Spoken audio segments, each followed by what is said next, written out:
pilian nato unsay asay magamit ani. So karon napansin ninyo nga naay birds tag nakabutang sa screen. So ako ra nang gibutang diha aron may ila-ila ni ang mga asawa. So, kanang broodstag nato, so 2 times winner na siya, balda ng pakuana. So breeding ra dyan na siya magamit na lang. High station nga laki, pure sweeter na ang bloodline sa atong broodstags. So kaning unom kabai, so ang magamit diri is 5 lang kabai. Kay kaning isa lugon ni nga bae. So makita man nato sa screen nga nay mga balhibo nga nangataktak. So iyahana kanang sa isa ka bae.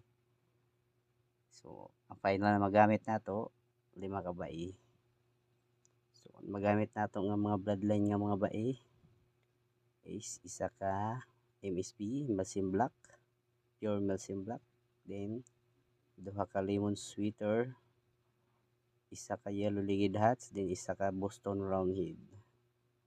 So mahimo ni siya og Towi cross. So kaning mga bae nato pure na sila, pure yellow legged hats, pure Boston roundhead, pure Melsim Black, then pure lemon sweeter.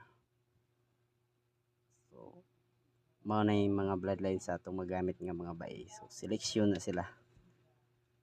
Kanang unom isa lang di magamit. So final select na. Kondisyon na lang ni sila mga next day. Then porgahon ang laki porga ready na para this coming August. So salang na largo sila. So kinahanglan mag-breeding, naka-ready jud ang tanan para largo-largo na ang proseso sa atong breeding.